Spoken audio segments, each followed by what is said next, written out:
Thank you, Ms. Nair. Thank you. I see Sterling there. Hi. Saw his big head come in there.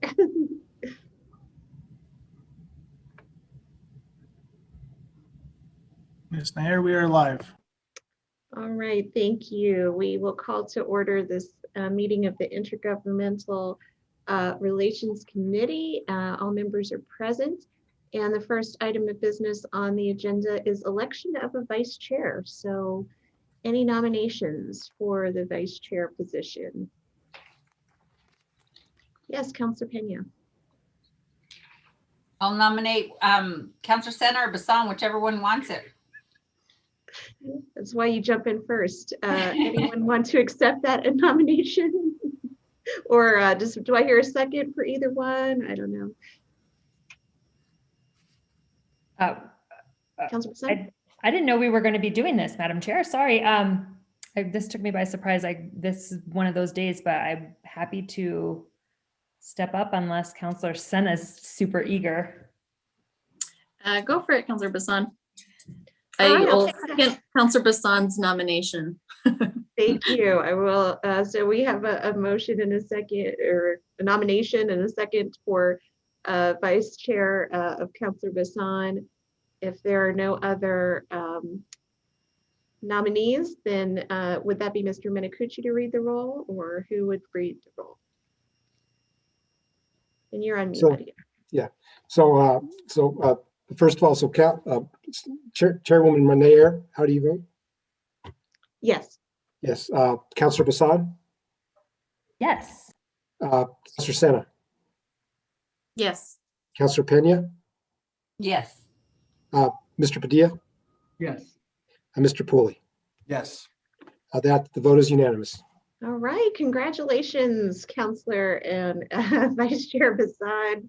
Big day for you. All right. Next item of business is a report from the state lobbyists on the state legislature. So why don't we start with Mr. Jaramillo? Okay, and I don't know whether Isaac is going to try to pitch in for Joe. Joe and his team is super duper busy today on Capital Outlay Day. So my report is they are working very hard doing what they're doing. On the policy front, there's a lot of stalling on a lot of different bills. Two bills that the city was watching, HB 9, which was a climate solutions bill, appeared to have stalled.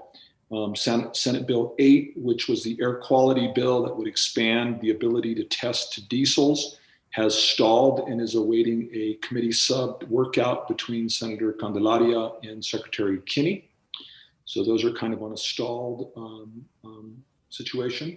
House Bill 4, which is of course important to the city and all governments, is the Civil Rights Bill. That bill is being heard. I think Aaron is watching it in Senate Public Affairs. I guess it's called Senate Health and Public Affairs now. It's expected to keep moving. My understanding is it's kind of a close vote. So, but I think there's still a high likelihood that sub, which is a very amended version and limited version of that bill, will likely pass. The VIP program, which is the violence intervention program that Jerry Pachicha and Damon Martinez have been working on, is still struggling to get funding because of its recurring nature. It's an absolutely wonderful, innovative program. And we have some alternative plans to find some funding through Senate Finance or through the junior budget that we're going to be working on. There's other bills involving electric vehicles. There's a whole host of public safety bills that Damon Martinez has worked on, including the Chop Shop bill that passed the House floor, as well as a drag racing bill that Senator Padilla has for us that we're continuing to push. But the Chop Shop bill certainly is moving along quite nicely. Not really any other significant action this week on any other bills. There's a substantial rewrite to the Tort Claims Act that Senator Joseph Cervantes has. He introduced it late. I think he's just testing the waters more than anything else. I don't know that will have a lot of legs going forward. And Councilor Senna, the bill that you asked last week, is my understanding is that that is still sitting in Senate Judiciary. And unfortunately, bills can sit there for a very, very long time until the chair decides whether he wants to hear it in conjunction with others. But that's where that bill is, still sitting there. Thank you. Any questions for Mr. Jaramillo? Okay, let me get my participants up in case anybody's raising their hand, but I don't see anybody. Mr. Padilla, did you want to give us any updates from Joe, Mr. Thompson? Yes, thank you, Madam Chair. Joe Thompson, today's the last day for the legislators to sign their documents, and so he wants to focus on that rather than speak to us. But when we do have some additional information, it should be sometime next week. I know he'll send that out, and we'll at least have a full update on Friday of next week of where we are with capital. Great, thank you. Any questions on that piece? Okay, well, next up, we have a presentation from our federal lobbyists, and thank you, John and Kyriakos, for joining us. We thought it was important as we head into our budget and our capital season to really understand where we are on federal stimulus and anything else you think is important to share with us. So I'll turn it over to you, Mr. O'Donnell. Okay, thank you. As I was saying before the meeting started, it's nice to see the familiar faces again. It's been a while. I think our last call like this may have been in December. So there are 4 areas that Kyriakos and myself will talk about.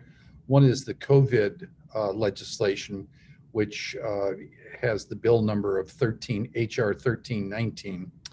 The appropriations for FY22, which has a relationship to your capital improvements program, and then infrastructure, same relationship. And then finally, to say a few things about the congressional delegations committee positions. So I'll start with the COVID legislation. As we're talking this afternoon, the House Rules Committee is listening to a number of presentations about how many amendments they're going to consider to HR 1319 this evening. They've been at it for 7 hours today. They hope to vote on it late tonight on the bill. The 2 areas in that bill, which you've probably heard a lot about, that have caused people to wonder how they're going to be handled, are the state and local funding assistance and the $15 an hour minimum wage. It looks like this House bill will have the $15 minimum wage in it. The parliamentarian for the Senate yesterday ruled that it's not consistent with budget reconciliation rules, so the Senate will strip that out. The funding for state and local it's $350 billion. It's split. 195 billion goes to the states, 130 billion would go to cities and counties, and they would split that money equally. So it'd be 65 billion for counties, 65 billion for cities. Albuquerque's share, and this is an estimate as we've indicated in the number that we sent to you over a week ago, is 105 million. The state of New Mexico would get 267 million. Now, there is some debate in the Senate. We were in touch with the mayor's office this week about this. There are some Democratic senators who think that maybe because of reports that state funding or state revenues around the country are stronger than people expected, that maybe there might be a cut in that 350 million. Of course, the National League of Cities, the U.S. Conference of Mayors, and NACO, the National Association of Counties, are all working hard to hold that 65 billion split. There's been talk that these senators, moderate Democratic senators, and some Republicans too, might try to take some of the money off of the state share and maybe use it for an infrastructure program. I'm sure those Democratic senators are telling the White House that doing a big infrastructure bill after this COVID bill may be a very uphill effort. So we'll have to see. The Senate, as I said, the House going to finish tonight or tomorrow morning, and then it will go over to the Senate. And if they take anything out of that bill, then it's got to go back over to the House. So the hope is that the Senate can finish its work next week. If it has to go back to the House, it can get acted on late in the week or early the following week, because they want to try and get it done before the 14th, when the additional unemployment benefits expire. On the appropriations front, it's real interesting that our call is today, because the House just announced today that they are going to be doing earmarks this coming year. And it was reported late this afternoon that members in the House would be limited to 10 appropriations requests for their districts. That doesn't mean that 10 are going to get funded. It means that they can make 10 requests. And the limit to the amount of money that would be in the big earmark pool nationally and out of the budget would be 1%, which when I first saw it, I thought, why does that number ring a bell? Well, it rings a bell because that's about what earmarking was taking out of the budget before it got stopped in 2009. It was about 1% of the discretionary budget.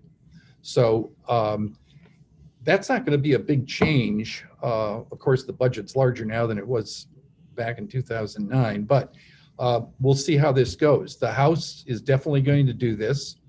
The Tea Party members in the House are totally against it. So we'll see if they find a new way forward in terms of this earmarking process.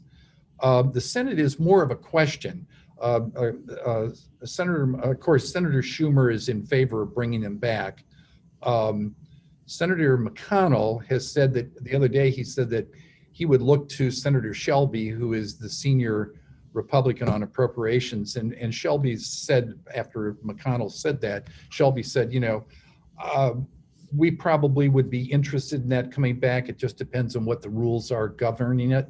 Now, this afternoon, or maybe it was yesterday, I think McConnell was quoted as saying he's not in favor of the earmarking, but I think on the Senate side, it's going to be really left up to individual members. So that's where we are on the appropriations front. And what's going to start to weigh on us as your Washington folks is that here in the next, I would say in the next week, next month, we've already done the outreach to the congressional delegation, basically at this point, the two senators, to ask them about their appropriations forms. So this is a process that we're going to be in for the next month, where in the past few years, what we've done is submitted on behalf of the city an appropriations request for federal program accounts. So if you had something in mental health, we would find that in the budget, we would submit that as a specific appropriations request for the congressional delegation to support in the overall budget funding, not a specific project. With this change with earmarks, we're anticipating that they may continue to do both. They may ask us what program accounts are priorities for you and what earmark project are you submitting. We also don't know in the Senate if there's going to be some kind of a limit to 10 projects. When you're representing the entire state, I don't know if that's going to work. Like when you're representing a congressional district and you've got 10 requests. So that'll have to be played out. Kyriakis, do you want to talk about the infrastructure picture? Sure, thanks, John. And it's nice to see everybody virtually. But to piggyback off of the discussion about earmarks, the president released his Build Back Better plan, back in January.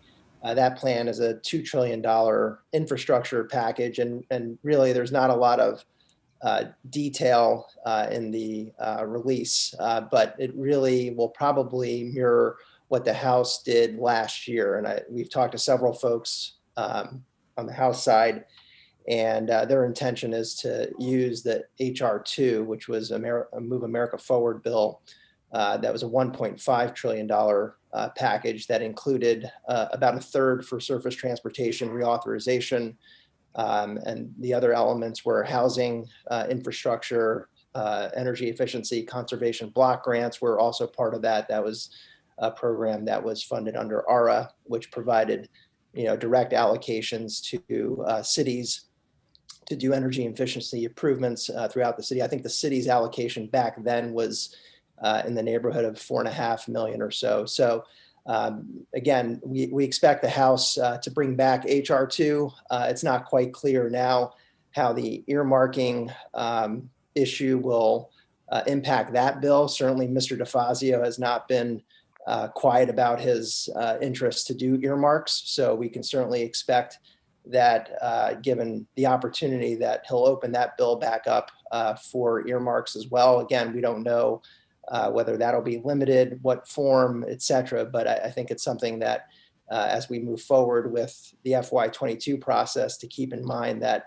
there may be other avenues for projects around surface transportation, housing through that bill. But as John said earlier, that was a $1.5 trillion package. If they pass a $1.9 trillion COVID relief bill, or maybe something less than that, what will be the appetite for another major piece of legislation along those lines? So I think they're certainly moving forward in the House to bring back HR 2. I think we'll have to see what the process looks like, and talk to you all about the opportunities through that when that becomes more clear. We did talk to some appropriations staff about the earmarking process. And one thing we have to keep in mind is, even though they're allowing members to make these requests, the requests have to fit within the program guidelines. So instead of the administration deciding which grants are funded, they still look to things like cost benefit analysis, if that's what the program that they decide to earmark requires. So just because it's a good project in the city, it still has to fit, those program guidelines. So that's something that, we'll work with the city to really try to figure out which programs and projects seem to fit, if the city decides to submit earmarks, which I'm guessing there'll be an interest to do. John? Okay, Sorry, Mr. O'Donnell, before you go, I see Mr. Padilla's had his hand up for some time. I just noticed it now. Isaac, do you want to ask your question and then we'll continue? Thank you, Madam Chair. Mr. O'Donnell, what's going to happen if the House is allowed to do earmarks and our seat is vacant? Our seat is vacant. No, and our seat is vacant. We don't know if it's vacant. Oh, no, I mean, we will not have a member requesting on the House side. Unless you can be very diplomatic and get the congressional representative from District 3 to do something for you. But I'm actually going to address that in this next section about committee assignments for the two senators. But the answer, Mr. Padilla, is that we will not have anybody in that congressional office. And I don't know how they're going to handle that office administratively while there is a vacancy. Okay, any other questions before Mr. O'Donnell continues? All right, go ahead. Thank you. So Mr. Padilla's question leads right into these things about committee assignments. So Senator Heinrich continues to serve on two committees that he's been on since he arrived in this, well, not both, but one, Energy and Natural Resources. He's continues to be on that authorizing committee. He's also is continuing to serve from last session on the House or the Senate Select Intelligence Committee. But his new role, he's left Armed Services, his new role is on appropriations. So he has taken the seat that Pete Domenici had, that Tom Udall had, and now he has. And he's on several committees that have real relevance to New Mexico. He's on the Energy and Water Development Subcommittee, which has jurisdiction over the Department of Energy, the Corps of Engineers, and the Bureau of Reclamation. He is the chair of the subcommittee on military construction, which has all the military construction responsibilities for the 4 branches of the military. And also he has a responsibility for the Guard and Reserve Forces, military family housing, base realignment, and Department of Veterans Affairs. He also is on the Interior and Environment Subcommittee, which has responsibility for the Department of Interior, with the exception of the Bureau of Reclamation. It has responsibility for BIA, Indian Health Services, the Forest Service, and the Smithsonian Institution. So Senator Heinrich's very well placed to help us in some areas that are directly related to city interests. By virtue of being on the full Appropriations Committee, he works with members of other committees like Transportation and HUD, which are important. And Justice, Department of Justice under the Judiciary. So he will have quite a bit of influence in terms of funding. And I think while the Senate hasn't made a decision about earmarking, or we haven't heard what their policy is going to be either on the side of the Democrats or Republicans, I would fully expect that is not his only reason for going on these committees, but one of them must have been that somebody had been talking about bringing back earmarks. And as we've said before in some of our meetings with individuals on the committee, there's been some earmarking, if you will, a creative way of doing this, not specifically for projects, but making sure that accounts that are sent to federal agencies, that not some of them allow for the agency to use some discretion with some congressional oversight to fund certain projects. And they have to go through a vetting process.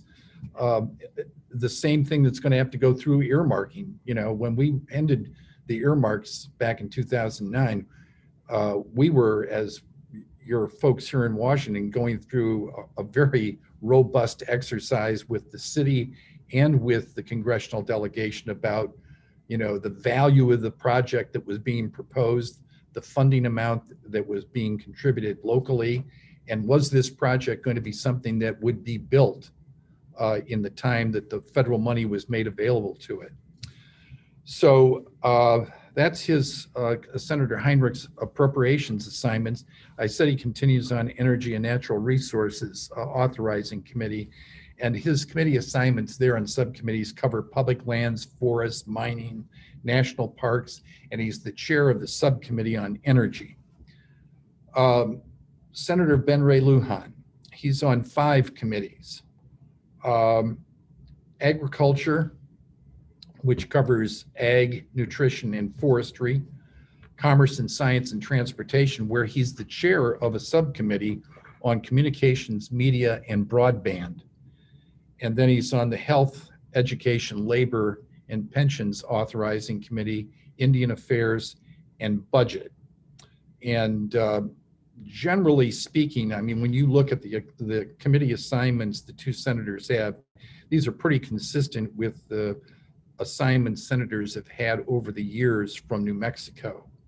And it's good to have one member on appropriations, as the congressional delegation has had for years. So any questions about those assignments or the 2 senators? Any questions? Not seeing any hands raised. I do have a question for you folks. Do you know what the timing is for a new House member? I realize the incumbent is pretty well through her hearings. And that looks like that's going to happen. So I don't know if she has to resign at that point. But is there any talk about the timing for? Mr. Jaramillo? Sure. Yeah. So there is a statute that is triggered to fill the seat once the vacancy occurs. So that's presuming Secretary Holland will resign once she is confirmed, maybe next week. It depends on when the vote happens. And then it's a window of like 60 to 80 days that the election has to happen.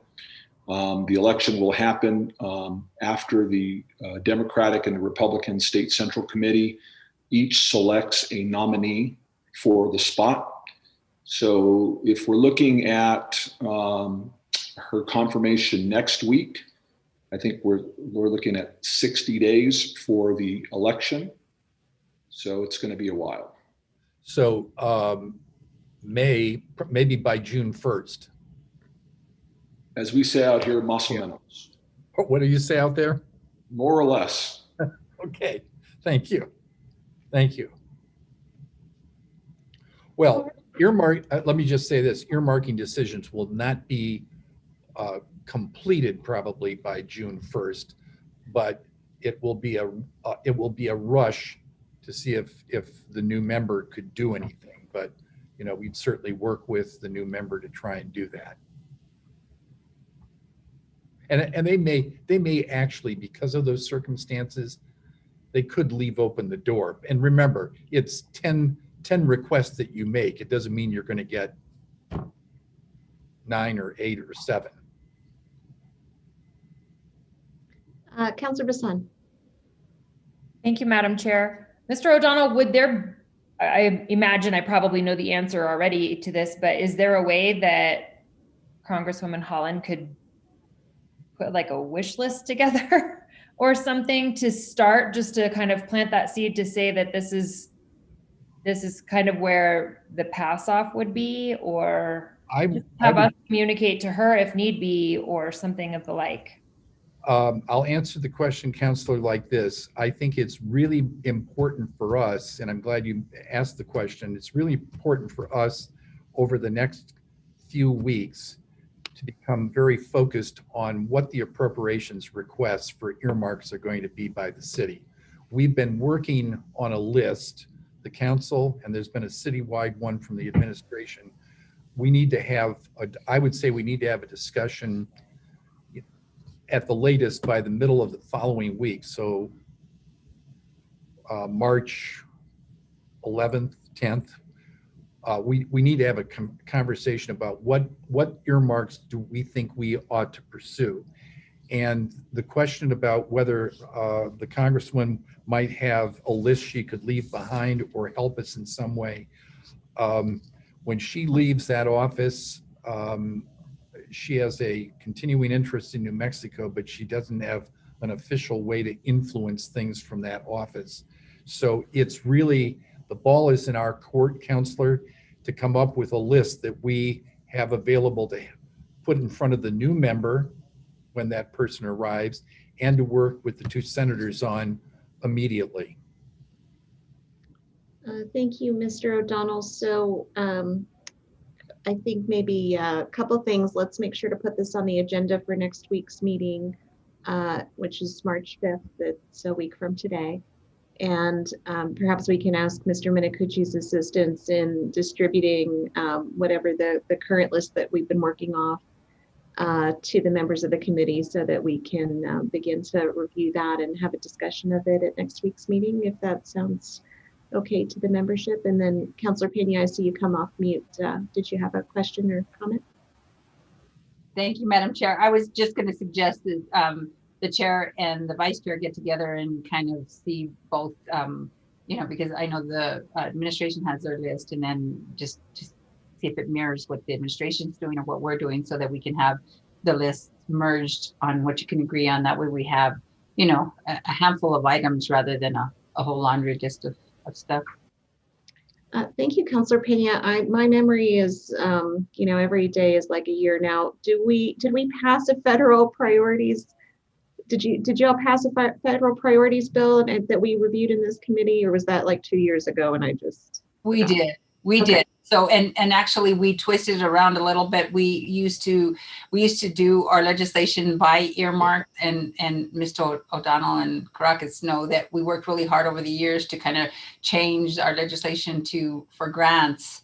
And then now we actually did a dual, right? So for grant opportunities and Right. for earmarks. So I think it's there, and I think we just got to confirm that that's what, and that way, if we can put any amendments or anything we need to change it in advance of this timeframe they're talking about. Thank you, Councilor Pena. Mr. Minicucci, I see you're also off mute. Would you like to add anything? No, Councilor, just that we will, Madam Chair, we will go ahead and we're about done with the list and we'll get that off next week early. Okay, thank you. And Vice Chair Bassan, I'll reach out and we can see if there's anything we need to do there. And then, Mr. O'Donnell, we'd appreciate your assistance in reaching out to the congressional office. We'll do the same to see if there's a way for Congresswoman Holland to leave a note on her chair that says, whoever sits here next, this is what the city wants. No, I'm sure there'll be a more formal process for that we can engage in. I see hands up from Mr. O'Donnell, and then following that, Councilor Pinion. What I wanted to say is we will be, the list that you will see, the information you will see from Mr. Minicucci is material that we've worked on over the last week. It doesn't represent anything that is final. It represents some recommendations based on project timing, project cost. Are there other partners that need to be involved because they're just by nature of the project, a MAFCA or MRGCD might be involved in the project. So take that into consideration when you think about that as we look at it. And I'm glad we are going to have a follow-up to talk about this. Thank you, sir. Councilor Pinion. Thank you, Madam Chair. And I guess maybe this is a question for Mr. O'Donnell or Kariakis, is that should we actually also draft a letter to our other representatives to act on Congresswoman Holland's behalf in her absence? My response to that is I think, well, I don't have an answer for that at the moment. Let me think about that. I think it really would serve us well to make sure that in our discussions with the two senators, and I'm speaking not necessarily about Kariakis and myself, but you as city officials, that they're going to know the situation we're in. And it's good that Senator Heinrich is on appropriations so he can help us. A new member of the House is always going to have some difficulty in appropriations because the process doesn't always serve the junior members as well as it does the senior members. But let me think about how we might reach out on that. I will say this, that there was a bill that we had some interest in where I approached, it was New Mexico, and I approached Congresswoman Holland's legislative director, and I asked him about her reintroducing it or supporting it. And Mr. Werwas said to me, John, we're not doing any of that because we're leaving. And he said it politely, but I mean, that's kind of the situation they're in. So let me think about your question. I mean, the issue here is that Congresswoman Fernandez is going to have 10 requests that she makes, and she's got a big district.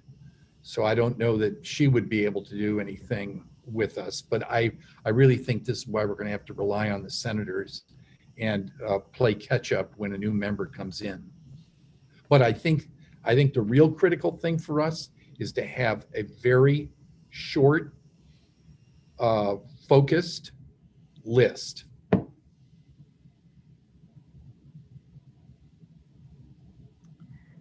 Thank you, Mr. O'Donnell. Any other questions or comments on this? Okay, and the next agenda item is action items related to these reports, and I think we've already identified some, especially with regard to this last report. But any other action items or discussion on that agenda point? And any other business? Okay, seeing none, I think we are about ready to adjourn. We will see you all next week and we'll be talking in the meantime. Thank you. Bye. Thank you.